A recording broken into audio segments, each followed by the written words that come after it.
दीपक शिंगडे। मी राष्ट्रवादी महिला काँग्रेसचे जिल्हाध्यक्ष आहे। देशामध्ये 50% ही संख्या महिलांची आहे, परंतु ती सुरक्षित नाही। स्त्रियांवर होणारे अन्याय, अत्याचार, बलात्कार अशा घटना समाजातील काही बुद्धिभ्रष्ट झालेल्या नराधमाकडून होत आहे।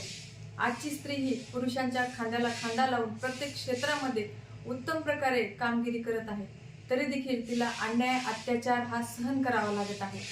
कोल्हापूरमध्ये 10 वर्षाच्या मुलीवर बलात्कार झाला आणि तिची हत्या करण्यात आली।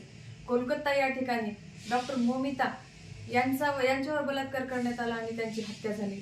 लातूर या ठिकाणी औसा येथील भादा या ठिकाणी 70 वर्षाच्या महिलेवर बलात्कार झाला आणि त्यांची हत्या करण्यात आली। बदलापूर या ठिकाणी 4 वर्षांच्या चिमुरडीवर बलात्कार करण्यात आला। मंदिरामध्ये बलात्कार करण्यात आला। अशा कितीतरी घटना आहेत।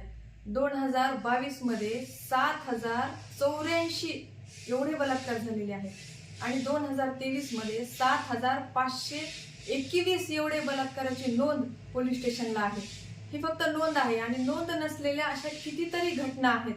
अशा घटना प्रत्येक जिल्ह्यामध्ये, प्रत्येक तालुक्यामध्ये दर तासाला घडत आहेत। यावर कुठेतरी कडक कारवाई झाली पाहिजे।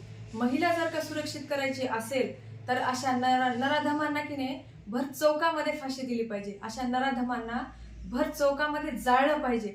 अशा या नराधमांना जे कोणी मदत करतात ना, जे कोणी पाठीशी घालतात, त्यांच्यावर देखील कडक कारवाई झाली पाहिजे। त्यांना सह आरोपी म्हणून त्यांच्यावर कारवाई झाली पाहिजे। तर अशा ज्या घटना घडतात तेव्हा लवकरात लवकर अशा नराधमांना शिक्षा झाली पाहिजे।